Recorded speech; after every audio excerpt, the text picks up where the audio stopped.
Merci, frères et sœurs, d'être présents pour la suite de l'étude.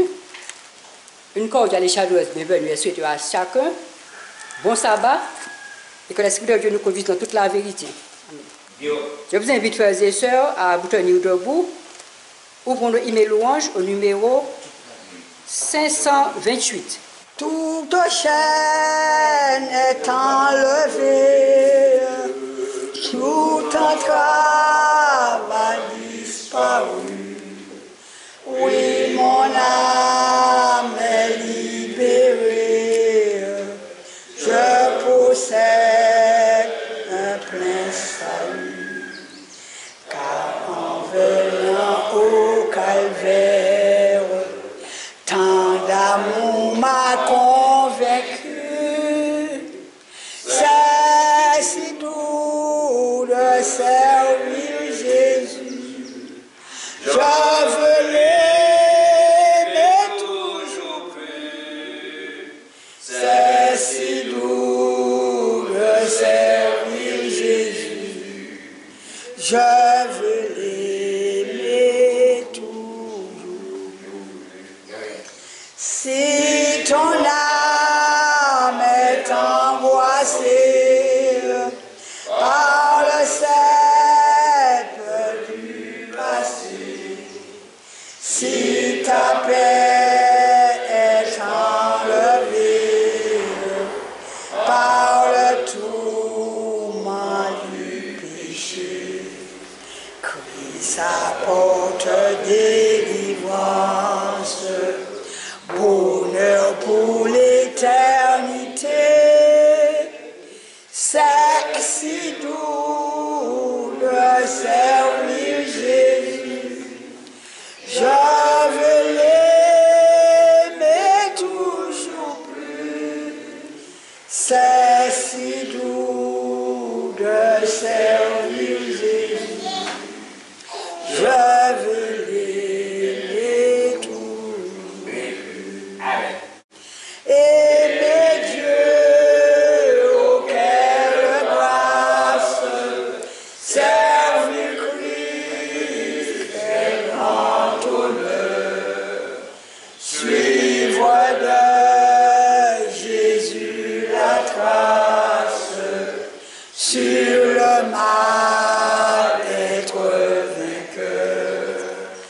Voilà le sang efficace, le secret du vrai bonheur. C'est si doux de servir Jésus. Je veux l'aimer toujours plus. C'est si doux de servir Jésus. Je veux l'aimer toujours plus. Pour nos Bibles dans Matthieu 19, le verset 23. Jésus dit à ses disciples, je vous le dis en vérité, un riche entrera difficilement dans le royaume des cieux. Amen. Amen. Frère Métrel, pour l'étude du culte de la matinée. Chacun de vous, je vous salue fraternellement en Jésus-Christ et vous souhaite une cordiale bienvenue. Sentez-vous à l'aise pour écouter la parole du Seigneur. Je pense que la semaine, malgré toutes les agitations, nous a été favorable car c'est le Seigneur qui nous dirige. Ce ne sont pas les hommes. Et je pense que nous continuons à lui faire confiance et il nous amènera certainement à bon port. Nous avons lu, frères et sœurs, une déclaration dans le livre de Matthieu ce matin. Notre sœur nous a lu cela au chapitre 19 et le verset 23. Matthieu chapitre 19 et le verset 23. Jésus dit à ses disciples, « Je vous le dis en vérité, un riche entrera difficilement dans le royaume des cieux. le salut est-il aussi pour les riches? Est-ce que Jésus a dit que le riche n'entrera pas dans le royaume des cieux? Il a dit, il entrera difficilement. Mais cela ne veut pas dire qu'il ne rentrera pas du tout. Y a-t-il des hommes riches qui ont servi Dieu dans la Bible? La plupart des hommes, et pour un seul texte, nous allons lire dans Genèse au chapitre 13, le verset 2, juste chapitre 13 et le verset 2. Alors là, il est dit, Abraham était, comment? Très riche en troupeaux, en argent et en or. Abraham n'était pas riche seulement en troupeaux, mais en argent et aussi en or. Et aujourd'hui, on évalue les richesses des hommes, mais à l'époque d'Abraham, on n'évaluait pas. Mais la Bible dit en tous les cas qu'Abraham était très riche, Job était très riche, bien d'autres encore, Salomon était très riche. Lorsqu'il a demandé au Seigneur la sagesse pour conduire son peuple, le Seigneur lui a dit, puisque tu n'as rien demandé pour toi, moi je te donne ce que tu as demandé, mais en plus je te donne la richesse, la gloire et l'honneur. Donc Salomon était un homme très riche et ces gens-là, ils maniaient l'or par tonnes. Donc ils étaient très riches. Mais ils étaient au service de Dieu. Leur richesse servait pour la cause de Dieu. Pourquoi? Parce qu'ils savaient que tout ce qu'ils avaient venait de Dieu, qu'eux-mêmes, ils sont venus nus sur la terre et ils partiraient nus. Abraham était riche, même un grand propriétaire terrien, puisque le Seigneur lui avait donné une contrée. Il pouvait travailler la terre, il pouvait nourrir ses troupeaux aisément. Le Seigneur lui avait donné. Et lorsque le Seigneur donne, eh bien, il donne, il ne reprend pas. Nous allons revenir dans le livre de Matthieu, au chapitre 19. Matthieu, au chapitre 19, et nous allons lire à partir du verset 16 jusqu'au verset 26. Matthieu, chapitre 19, à partir du verset 16. Voici un homme s'approcha et dit à Jésus, « Maître, que dois-je faire de bon pour avoir la vie éternelle ?» Il lui répondit, « Pourquoi m'interroges-tu sur ce qui est bon? Un seul est bon. Si tu veux entrer dans la vie, observe les commandements. » Lesquels, lui dit-il? Jésus lui répondit, « Tu ne tueras point, tu ne commettras point d'adultère, tu ne déroberas point, tu ne diras point de faux témoignages, honore ton père et ta mère, et tu aimeras ton prochain comme toi-même. » Le jeune homme lui dit, « J'ai observé toutes ces choses, que me manque-t-il encore ?» Donc, à la vue de ce que Jésus vient de lui dire, il dit, « J'ai observé toutes ces choses. » Et que me manque-t-il encore? Qu'est-ce que le jeune homme voulait? Savoir ce qu'il fallait faire pour avoir la vie, comment? La vie éternelle. Il aspirait à avoir la vie éternelle. Et Jésus lui dirigea vers les commandements d'abord, et lui dit, observe ces commandements. Et à partir de cela, le jeune homme dit, mais ce sont des choses que j'ai observées depuis ma jeunesse, toute ma vie.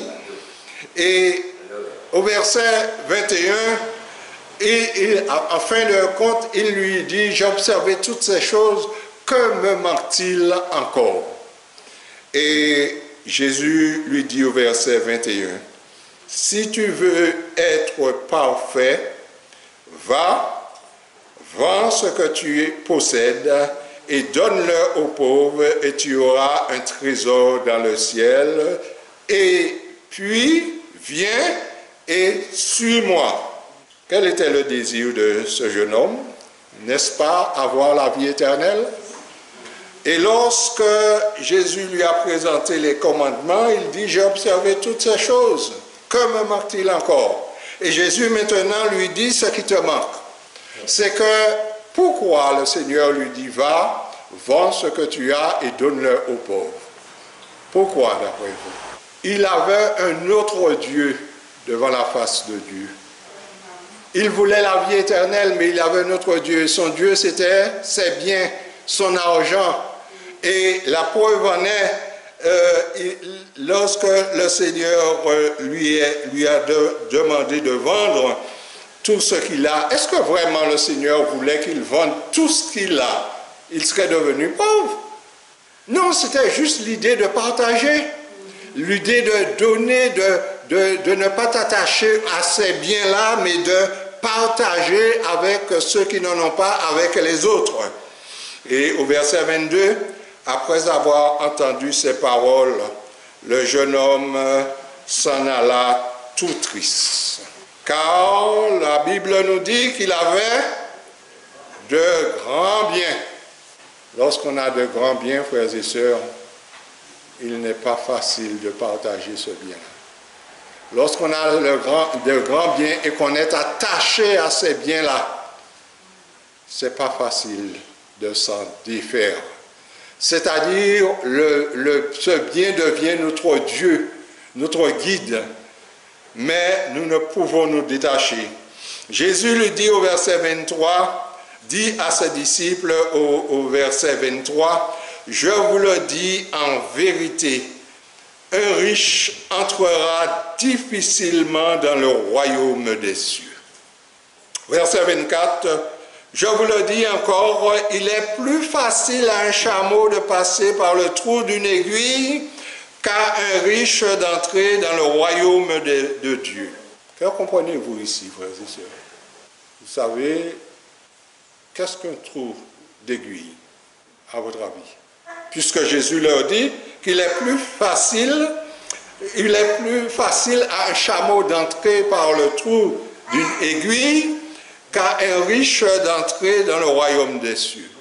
Et voilà, il y avait effectivement une petite porte dans la muraille. Il y avait la grande porte où on pouvait entrer librement et sortir, mais il y avait une toute petite porte qui laissait passer juste une personne sans bagage. Dépouillé. Sans bagage, et c'est ça le trou d'une aiguille. Et le Seigneur dit que c'était juste pour une personne, et le Seigneur dit qu'il est plus facile à un chameau de passer par là qu'à un riche d'entrer dans le royaume des cieux. C'est pour dire la difficulté qu'il y a pour un riche de se débarrasser de ses richesses.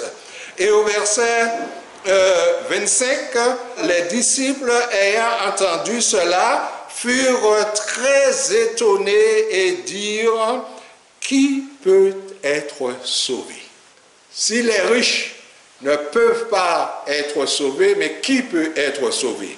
Et Jésus le regarda et leur dit, « Aux hommes, cela est impossible, mais à Dieu, cela est possible. » Il est possible à un riche d'entrer dans le royaume des cieux, frères et sœurs, parce que c'est Dieu qui touche les cœurs. Ce n'est pas l'homme, c'est Dieu. Dieu peut toucher le cœur des hommes riches. Il y en a aujourd'hui des hommes riches qui font des choses extraordinaires pour l'œuvre de Dieu et qui rentreront dans le royaume de Dieu. Aujourd'hui, alors que nous parlons, il y en a de ceux qui veulent partager leurs trésors pour l'œuvre du Seigneur, pour soulager les malheureux et tout cela. Bien entendu, ils ne peuvent à eux seuls participer à toute la misère du monde, mais il y en a des hommes et c'est possible à un riche d'entrer dans le royaume des cieux. Et nous allons voir plus loin. Dans le livre de Marc, nous savons que les hommes sont à la recherche des trésors, de la richesse maintenant. Marc 8 et le verset 36-37, Marc 8, le verset 36-37, là, Jésus a posé cette question. Que sert-il à un homme de gagner tout le monde s'il perd son âme? À quoi bon? À quoi bon? Avoir des terres, avoir la Martinique entière, et puis on perd son âme.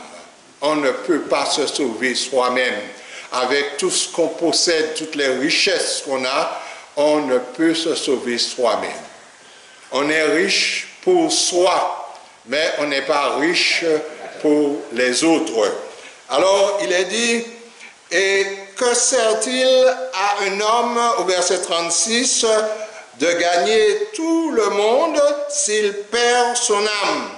Que donnerait un homme en échange à son âme? Bien que riche, bien que super riche, qu'est-ce que l'homme pourrait donner en échange de son âme pour la vie éternelle? Qu'est-ce qu'il pourrait faire? Quel prix pourrait-il payer? Pourrait-il payer le prix de son âme? C'est impossible. Le sang de Jésus n'a pas de prix, frères et sœurs. C'est le sang de Jésus qui sauve. Dans le livre Ministère évangélique, à la page 182, il est dit ceci. Dieu ne condamne pas un homme parce qu'il est riche, s'il a gagné sa fortune honnêtement. Il y a déjà ce premier point.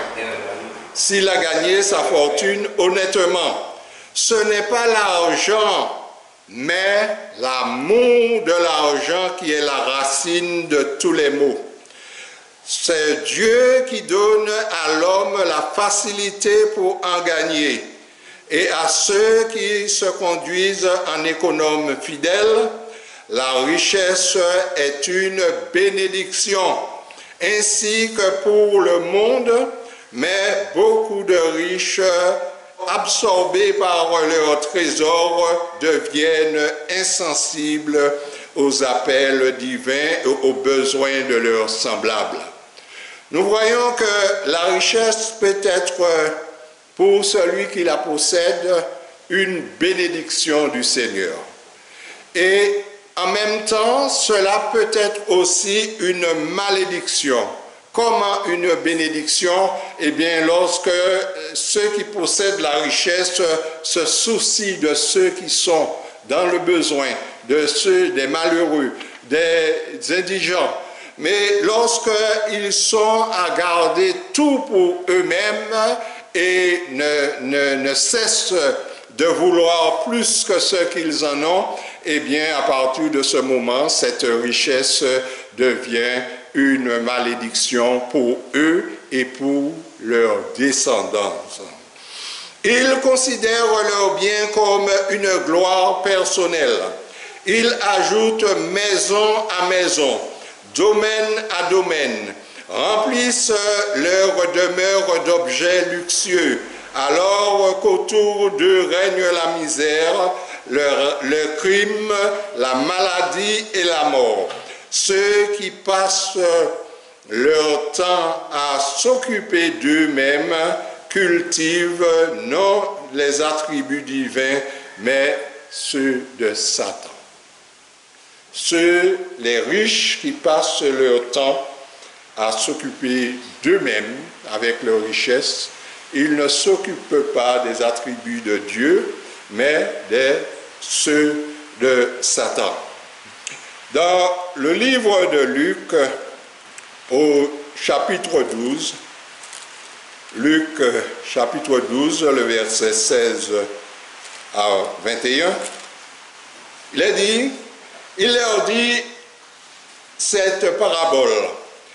Les terres d'un homme riche avaient beaucoup rapporté, et il raisonnait en lui-même, disant, « Que ferai-je, car je n'ai pas de place pour serrer ma récolte. Voici, dit-il, ce que je ferai. J'abattrai mes greniers, je bâtirai de plus grands, J'y amasserai toute ma récolte et tous mes biens.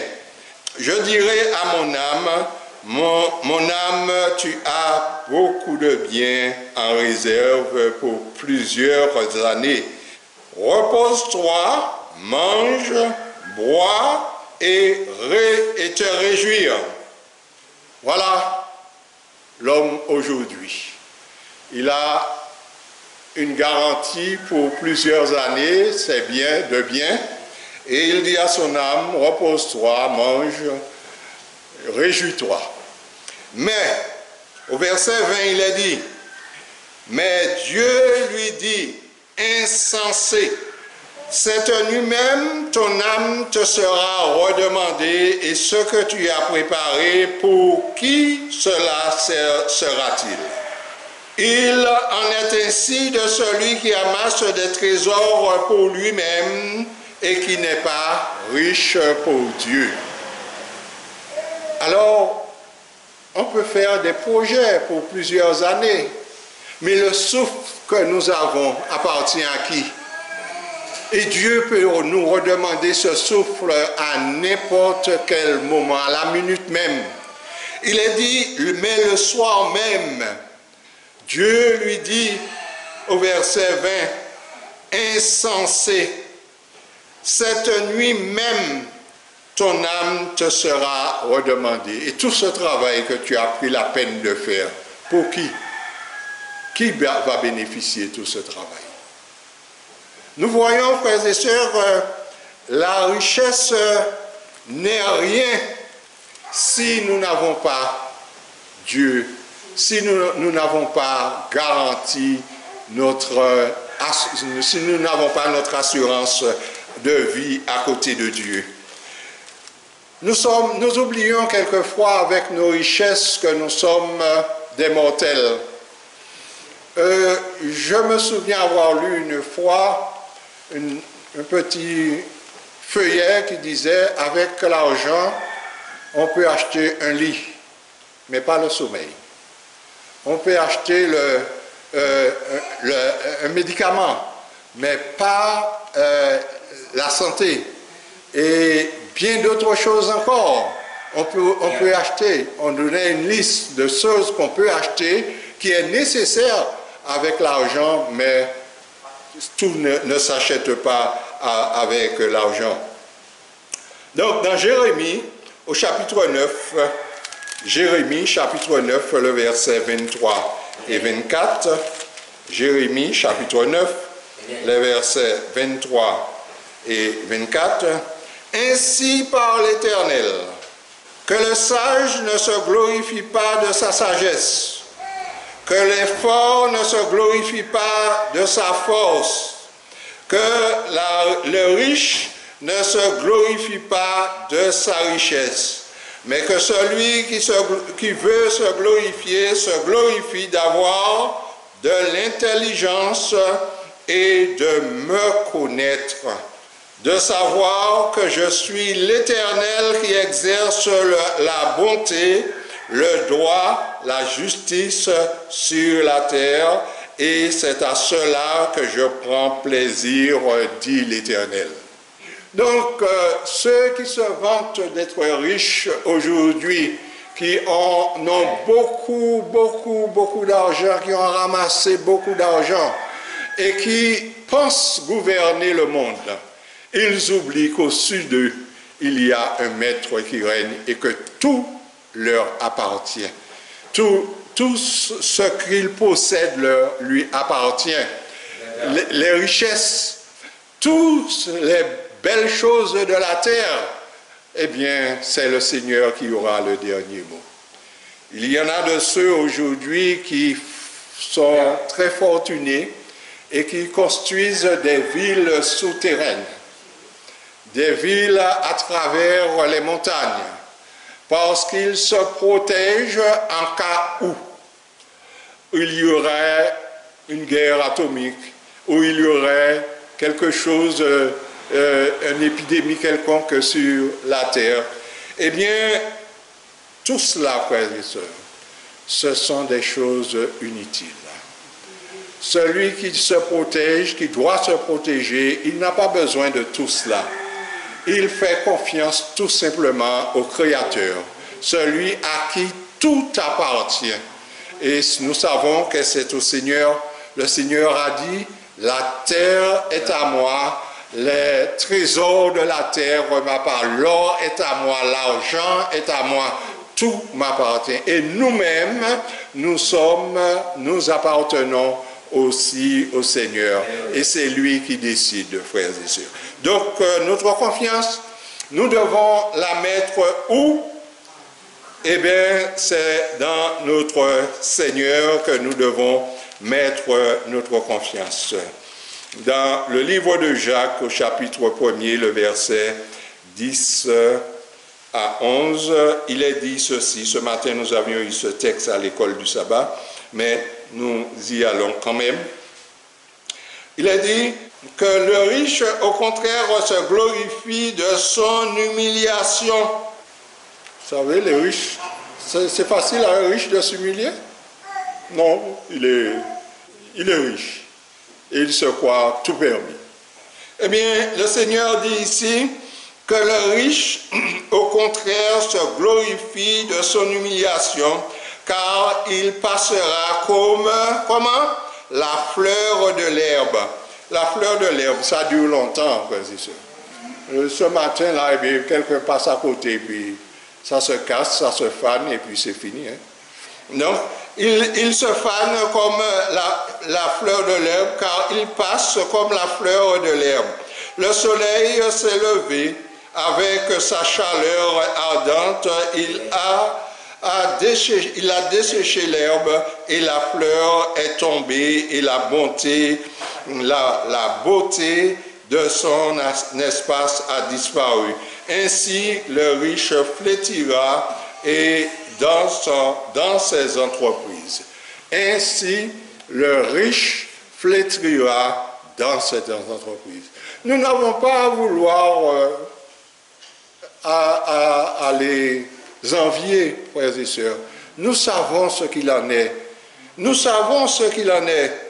Au chapitre 5 de ce même livre, chapitre 5, verset 2. Prenons au verset 1er du chapitre 5. À vous maintenant riches, pleurez, gémissez à cause des malheurs qui viendront sur vous. Lorsqu'on est riche, qu'on entend ça, comment on est? Ça, c'est la parole de Dieu que je lis. Comment on se sent? Est-ce qu'on se dit, moi je suis riche, ça ne me concerne pas? La parole de Dieu est véridique. Ce que Dieu dit, cela arrivera. Je reprends. À vous maintenant riches, pleurez et gémissez à cause des malheurs qui viendra sur vous. Vos richesses sont comment? Pourries, et vos vêtements sont rongés par la teigne. Vos ors et votre argent sont rouillés, et le rouille s'élève en témoignage contre vous et dévorera vos chairs. Comme le feu, vous avez amassé des trésors dans les derniers jours. Quand ils ont ramassé les trésors? Dans les derniers jours. Dans les derniers jours. Voici le salaire des ouvriers qui ont moissonné vos champs et dont vous les avez frustrés, cris. Et le cri des moissonneurs sont parvenus où? Jusqu'aux oreilles du Seigneur des armées. Le Seigneur connaît vos misères. Le Seigneur connaît lorsque vous trimez, vous criez à lui. Le Seigneur sait lorsque vous travaillez que vous n'êtes pas payé à votre juste valeur. Vous, au verset 5, vous avez vécu sur la terre dans la volupté et dans le délice. Vous avez rassasié vos cœurs au jour du carnage.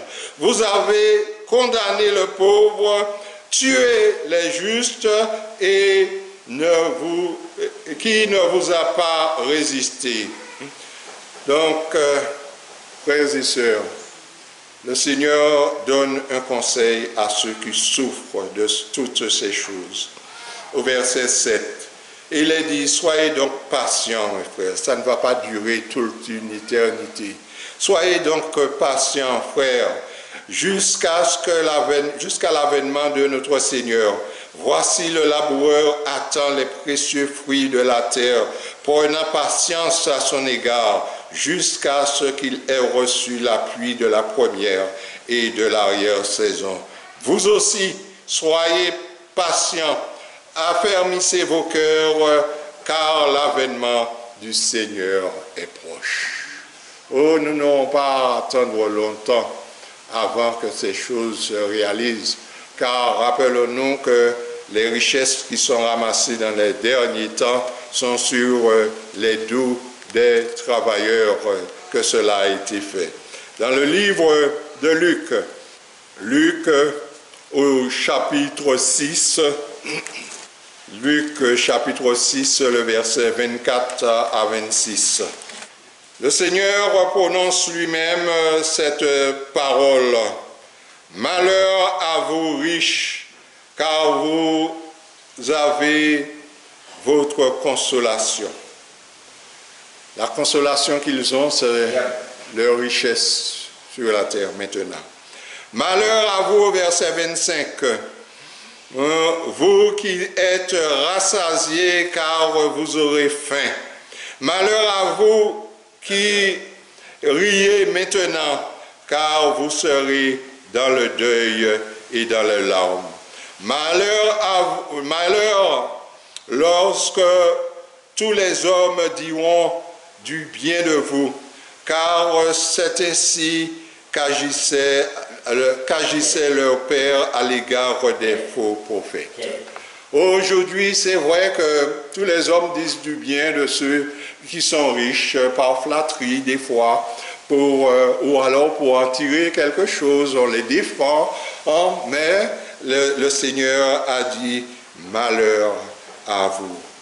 Donc, ici, frères et sœurs, nous voyons que nous n'avons rien à envier à ceux qui nous pillent, à ceux qui veulent notre perte.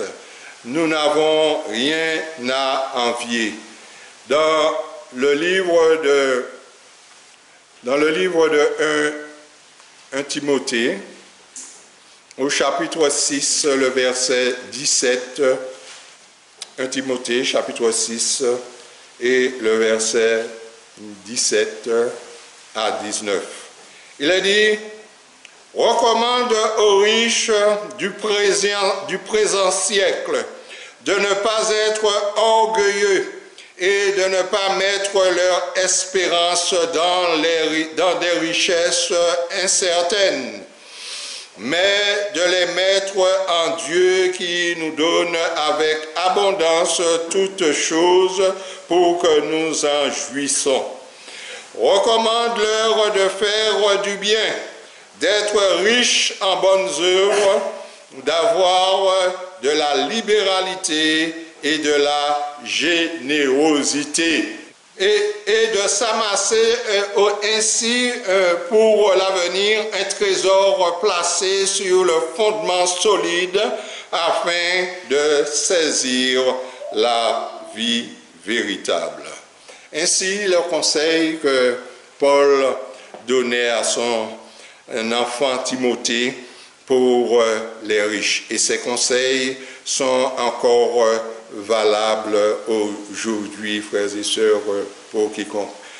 Dans le livre de Deutéronome, au chapitre 8, et le verset 17 et 18, il est dit, garde-toi de dire ma force et ma puissance, ma main et mon acquis, ces richesses. Le Seigneur savait que l'homme est un peu comme cela. C'est ma main, c'est ma force. Nous nous souvenons de Nebuchadnezzar. Après qu'on lui avait, il avait cette vision qu'il était la tête d'or, il a fait construire une statue tout en or. Il ne s'est même pas arrêté seulement à la tête en or, mais c'était tout en or. Il voulait continuer jusqu'au pied. Sa vie ne devrait pas s'arrêter pour lui. Il est la tête d'or et il restera tout entier en or. Mais qu'est-ce que où le Seigneur l'a emmené? Parce que le Seigneur lui avait donné beaucoup de richesses. Et les richesses que le Seigneur lui avait données, c'était pourquoi? Pour lui-même, pour se glorifier? Non. Et à un certain moment, lorsqu'il était dans ce jardin, il disait, ce jardin que j'ai bâti, que ma main a bâti. Et où est-ce que le Seigneur l'a emmené? Eh bien, à plusieurs années à manger de l'herbe comme les animaux. Ainsi, frères et sœurs, il est dit ici, au verset 17, « Garde-toi de dire en ton cœur, ma force et ma puissance, la force et la puissance de ma main m'ont acquis ces richesses.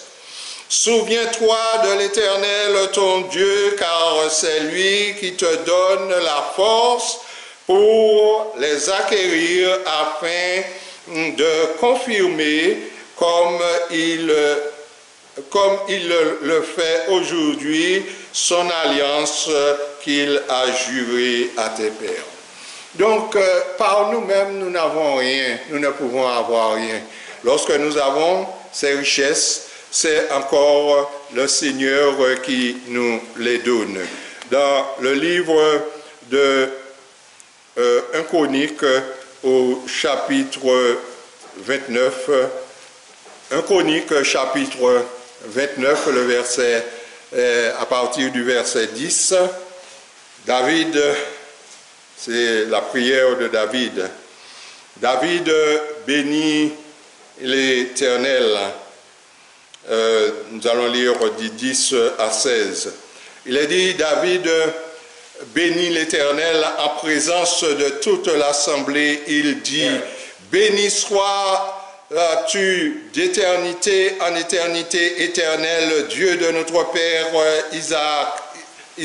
Israël. Et à toi, l'Éternel, la grandeur, la force, la magnificence, l'éternité et la gloire, car tout ce qui est au ciel et sur la terre fait quoi? T'appartient. À toi, l'Éternel, le règne, car tu t'élèves souverainement au-dessus de tous, de tout. C'est de toi que viennent la richesse, la gloire. C'est toi qui donne sur tout, qui domine sur tout ce que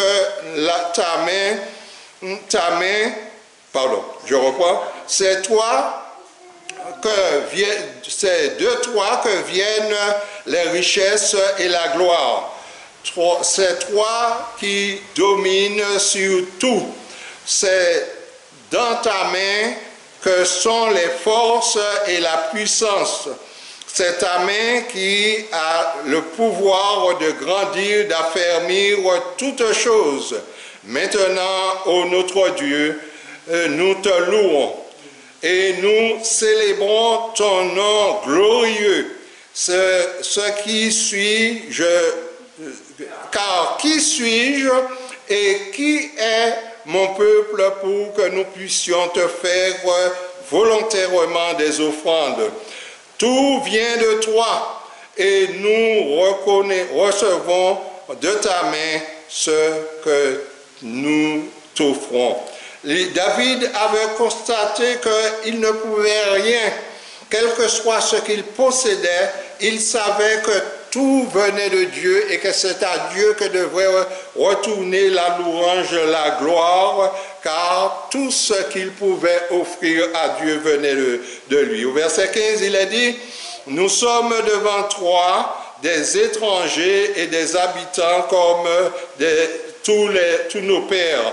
Nos jours sur la terre sont comme l'ombre, et il n'y a point d'espérance.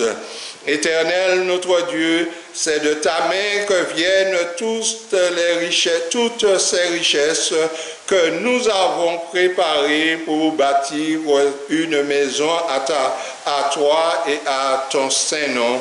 Et c'est à toi que tout appartient. Donc David a reconnu, et les hommes riches d'aujourd'hui devaient aussi reconnaître tous ces bienfaits venant de l'Éternel. Tout ce qu'ils possèdent viennent de l'Éternel. Mais qu'est-il reproché aux riches des derniers jours, aujourd'hui? Comment sont-ils? Dans Jacques chapitre 5, le verset 1 à 6, Jacques chapitre 5, nous avons lu ce passage. Déjà, Jacques chapitre 5, 1 à 6, nous allons lire aussi, nous allons prendre juste deux versets. Voici le verset 4. Le salaire des ouvriers qui ont moissonné vos champs et dont vous les avez frustrés, crient. Et le cri des moissonneurs sont parvenus jusqu'aux oreilles de l'Éternel des armées. Et dans le livre de Proverbes, au chapitre 18, le verset 23, Proverbes chapitre 18 et le verset 23, il est dit ces choses. Le pauvre parle en suppliant, et le riche répond avec dureté.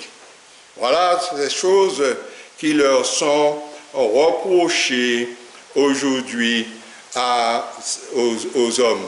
Au chapitre 11 du livre de Proverbes et le verset 28, au chapitre 11 de ce même livre et le verset 28, il est dit, « Celui qui se confie dans ses richesses tombera, mais les justes verdiront comme les feuillages. » Donc, frères et sœurs, est-ce que nous avons à nous inquiéter de ce que les hommes s'enrichissent? Qu'est-ce que cela changera? Cela ne changera rien pour nous de nous inquiéter, parce que le Seigneur nous a déjà mis au clair sur cela et le sort qui leur est réservé. Toujours dans le livre de Proverbes, le chapitre 22, le verset 7, nous lisons chapitre 22 et le verset 7 de Proverbes. Les riches dominent sur les pauvres et celui qui emprunte est esclave de celui qui prête. Donc, lorsque vous avez... Pourquoi il a dit cela?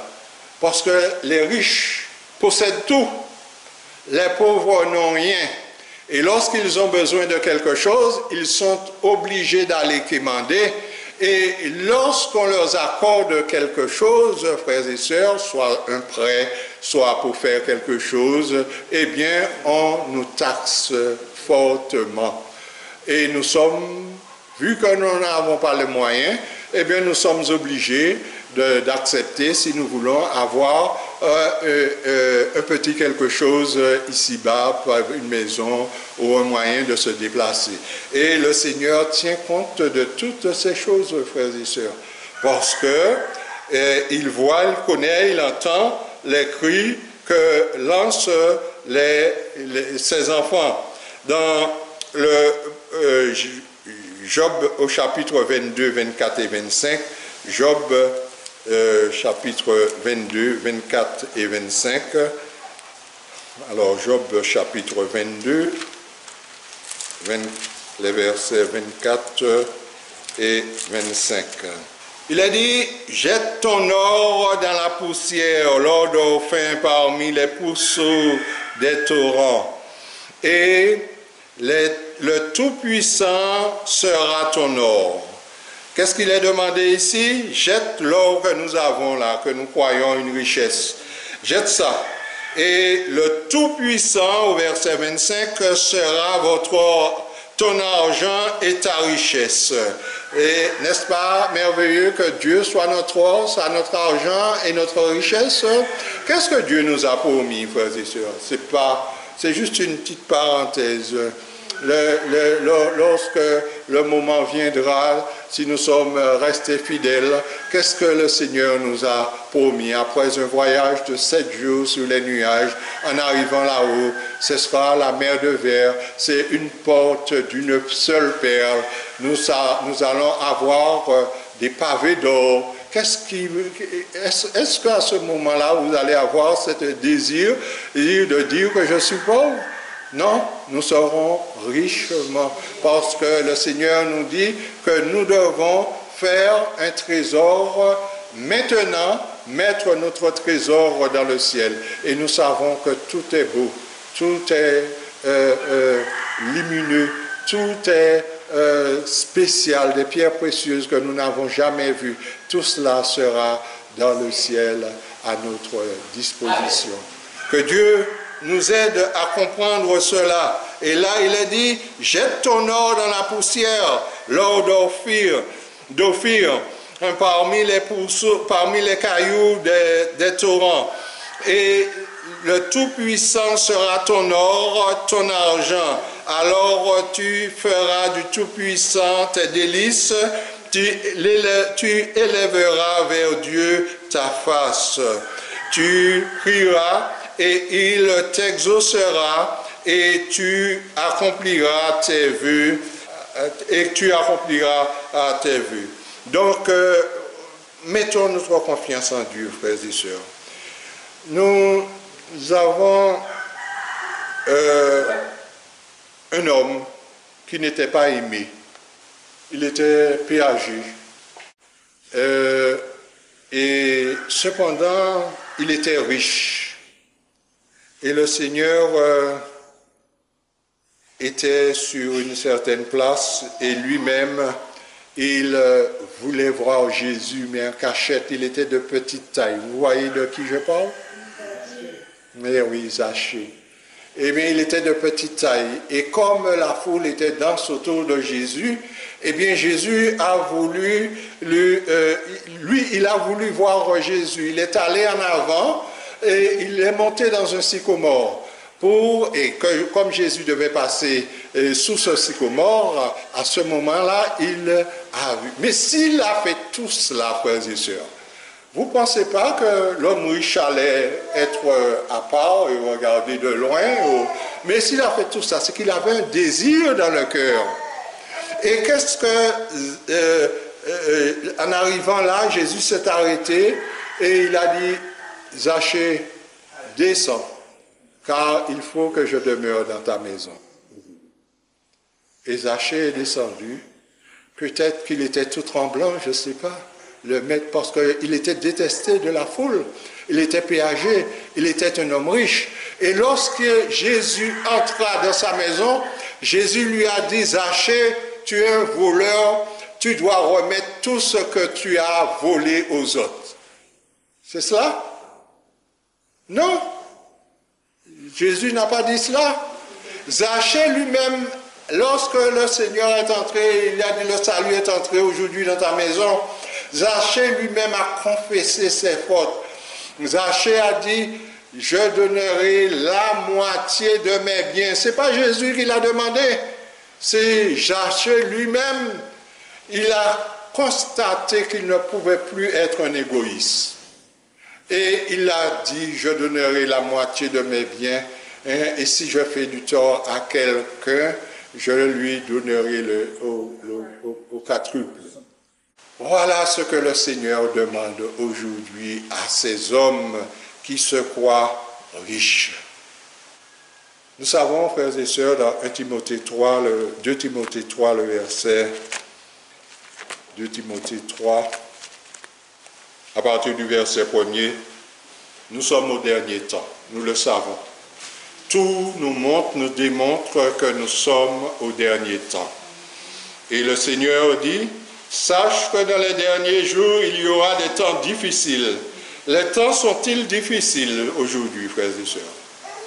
Oui, et cela deviendra de plus en plus difficile. Il ne faut pas s'attendre à une amélioration. Il n'y a pas de marche arrière là-dedans. Car les hommes seront comment? Égoïstes, amis de l'argent, fanfarons, hautains, blasphémateurs, rebelles à leurs parents, ingrats, irréligieux, insensibles, déloyaux, calomniateurs, intempérants, cruels, ennemis de gens de bien, très emportés, enflés d'orgueil, aimant le plaisir plus que Dieu, ayant l'apparence de la piété, mais reniant ce qui en fait la force. Et qu'est-ce que le Seigneur nous demande? Éloigne-toi de ces hommes-là. Voilà dans quel temps nous sommes, frères et sœurs. Et voilà ce que le Seigneur nous demande de retirer. Et n'oublions pas, frères et sœurs, que tout est réservé. Pourquoi? Toutes les richesses de ces hommes sont réservées. Pourquoi, frères et sœurs? Nous allons lire 2 Pierre. 2 Pierre, chapitre 3, le verset 7. Il est dit, tandis que par la même parole, les cieux et la terre d'à présent sont gardés et réservés pour le feu, pour le jour du jugement et la ruine des hommes impies. Dans ce même chapitre 3, au verset 10 et 11, nous lisons, « Le jour du Seigneur viendra comme un voleur. En ce jour, les cieux passeront avec fracas, les éléments embrasés se dissoudront, et la terre avec les œuvres qu'elle renferme sera... La terre avec quoi? Avec les œuvres qu'elle renferme sera consumée. Tous ces beaux bâtiments, toutes ces belles choses que nous voyons ici et ailleurs, frères et sœurs, il ne restera pierre sur pierre qui ne soit renversée. Tout cela sera consumé par le feu, a dit le Seigneur. Et nous savons que les paroles de Dieu sont véridiques, véritables. Et au verset 11, il nous a dit, puisque toutes ces choses doivent se dissoudre avec la chaleur qui se fera, quelle ne doit pas être la sainteté de votre conduite et de votre piété, tandis que nous attendons et hâtons l'avènement de notre Seigneur du jour de Dieu, à cause duquel les cieux enflammés se dissoudront et les éléments embrasés se fondront, mais nous attendons selon la promesse de nouveaux cieux et nouvelles terres. Donc, frères et sœurs, selon la promesse, nous sommes en train d'attendre de nouveaux cieux et de nouvelles terres. Et en fin de compte, frères et sœurs, il y aura pour ceux qui n'y croient pas, peut-être, à ces paroles de la parole de Dieu, une déclaration au chapitre 6 du livre de l'Apocalypse, le verset 15, Apocalypse chapitre 6, le verset 15, il est dit 15 et 16, « Les rois de la terre, les grands, les chefs militaires, les riches, les puissants, tous les esclaves et les hommes libres se cachèrent dans les cavernes et dans les rochers des montagnes. Et ils dirent aux montagnes et aux rochers, tombez sur nous et cachez-nous devant la face de celui qui est assis sur le trône et devant la colère de l'agneau. Car le grand jour de sa colère est venu, et qui peut subsister? » Donc, s'il demande qui peut subsister, c'est que leur or ne peut rien pour eux, leur argent ne peut rien pour eux, leur orgueil ne peut rien pour eux non plus. Et rien de tout cela ne peut les sauver. et ils ne peuvent pas non plus payer le prix de leur salut. Pour que le prix de leur salut soit payé, frères et sœurs, eh bien, qu'est-ce qu'il nous est demandé? Eh bien, c'est tout simplement qu'ils acceptent de s'humilier, qu'ils acceptent qu'il y ait quelqu'un au-dessus d'eux à qui ils doivent l'adoration, qu'ils doivent... parce qu'il faut dire que lorsqu'on est riche aujourd'hui, on commence par rejeter Dieu. On commence par rejeter Dieu parce qu'il devient gênant dans notre richesse.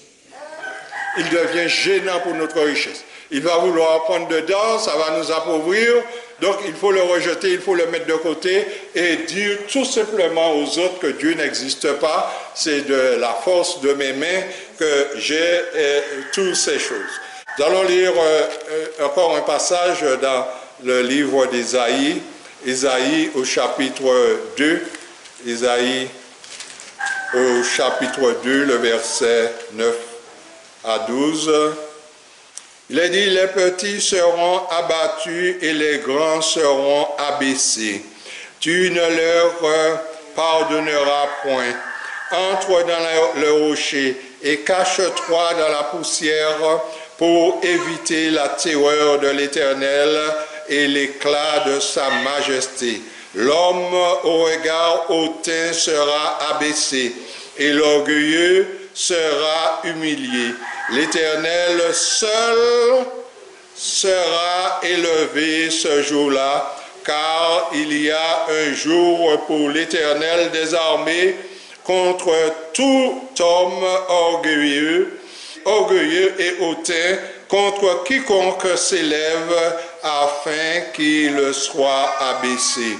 Donc voilà comment seront les hommes lors du retour de Jésus, les riches lors du retour de notre Seigneur Jésus-Christ. Dans Événements des derniers jours, le dernier passage, au paragraphe 528, il est dit « Les richesses accumulées seront bientôt sans valeur.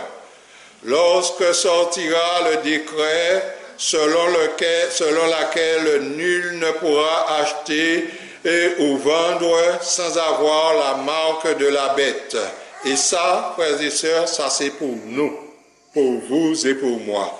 Si aujourd'hui nous accumulons des richesses, nous mettons beaucoup de côté pour en cas où. Il nous est dit, les richesses accumulées seront bientôt sans valeur. Lorsque sortira le décret selon lequel nul ne pourra acheter ou vendre sans avoir la marque de la bête, nombre de richesses deviendront inutiles. Dieu nous appelle maintenant à faire tout ce qui est en notre pouvoir pour adresser ces avertissements au monde. Il est dit aussi, le temps vient où nous ne pourrons plus vendre à quelque prix que ce soit. Le décret interdit aux hommes de vendre s'ils n'ont pas la marque de la bête. La marque de la bête va bientôt être promulguée.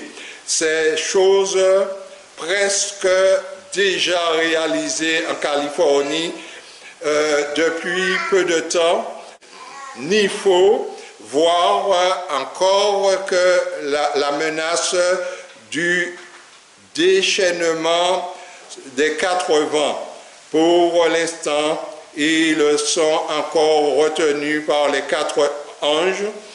Nous ne sommes pas encore prêts. Il y a encore un travail à accomplir, puis l'ordre sera donné aux anges de lâcher les 4 vents pour qu'ils soufflent sur la terre. Alors le dernier grand conflit dans la controverse avec Satan, ceux qui sont fidèles à Dieu se verront privés de toute aide terrestre parce qu'ils refusent de transgresser la loi pour obéir aux puissances terrestres. On leur interdit d'acheter et de vendre à ce moment-là.